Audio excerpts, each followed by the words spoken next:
And Wendy, look, I asked the question at the top of the show, got an answer from Woj. I want to hear this from you. How did we get to this point with KD and the Nets? It was a mutual breaking point. I think the Nets, the way the last season played out, they definitely did not want to repeat. And what they saw was a possible repeat, especially after Kyrie Irving announced, "I will see you in the fall." And that isn't totally about Kevin Durant, but definitely involves Kevin Durant. And so that let them wondering whether they were going to keep this team together. And then Durant watched how they handled the Kyrie contract negotiations and realized that things were not going to be the same, and he pulled the ripcord. And, you know, there was going to be a lot said and written and thought about how this fell apart.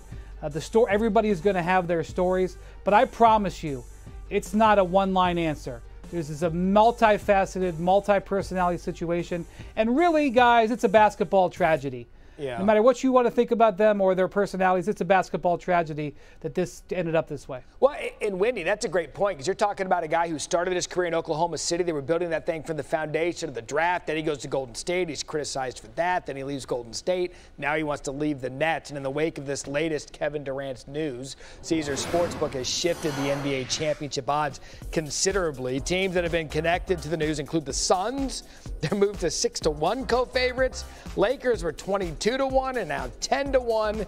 And the Nets, who were always absurdly too high anyway, have gone the other direction, sliding from 750 to 35-1. So, Wendy, now we have to play this game, because I think you have to talk about where this could end up. So I want to hear from you. Some of the names have been speculated all morning. Give me the potential candidates and landing spots for Kevin Durant. Well, Durant has made it clear that he wants to be in either Phoenix or Miami. And I can see why the sportsbooks have the Suns there, because the Suns cannot trade Devin Booker for Kevin Durant. And when I say cannot, it's not a preference. It's in the rules. They're not going to be able to do it with the contract that he has just signed. So the idea of Durant, Booker, and Chris Paul together, no matter who else is on the roster, is obviously very tantalizing. And you can see why Durant is interested in that possibility. The issue is, I don't think that the Nets like a potential clean trade with the Suns, with what the Suns can offer, even though they can offer up to 4 first-round draft picks and 3 pick swaps.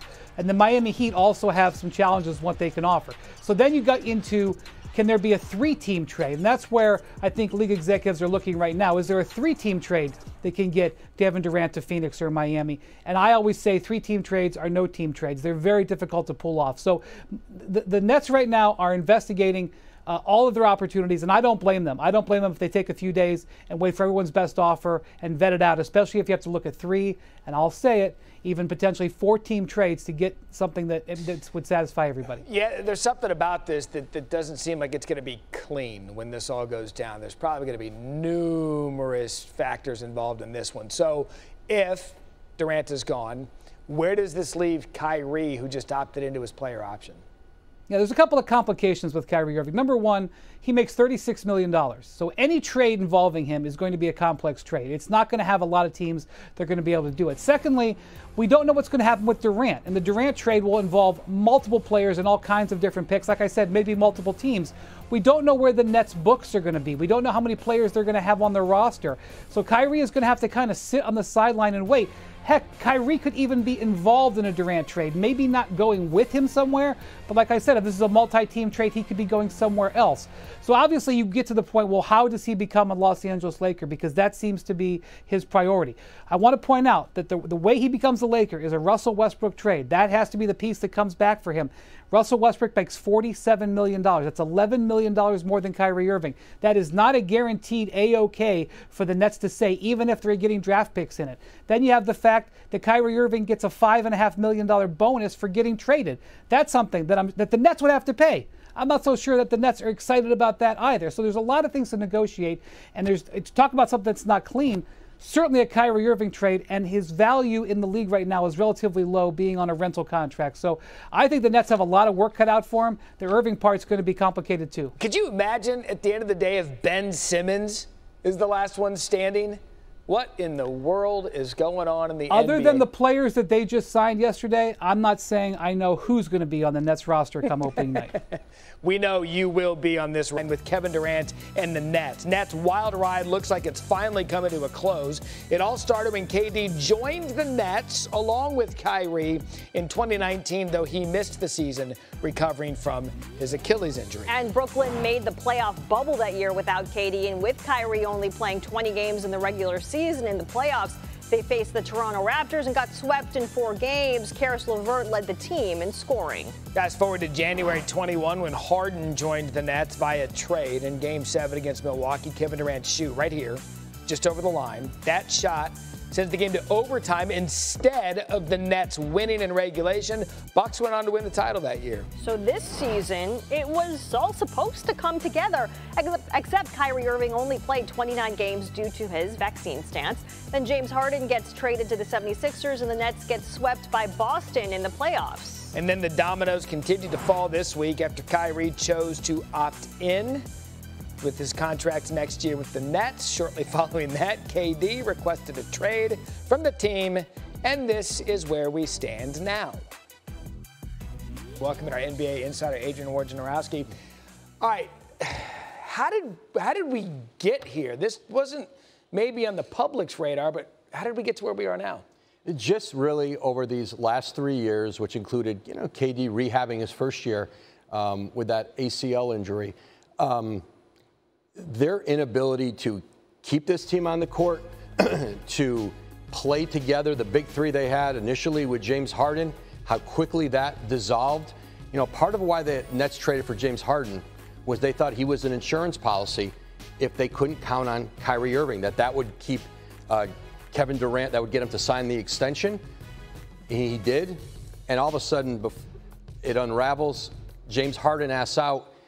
And I think ultimately, once they couldn't get to a contract extension with Kyrie Irving, right, and he opted in on the deal, I just think that coupled with Golden State winning 3 years after Kevin Durant decided to leave there, and him really not having much to show for this time in Brooklyn, all of that together, I think, led to a perfect storm that even with 4 years left on his deal, Kevin Durant called the Nets owner, Joe Tsai, yesterday and said, I want out. Okay, so there's the trade request. He went to the team owner.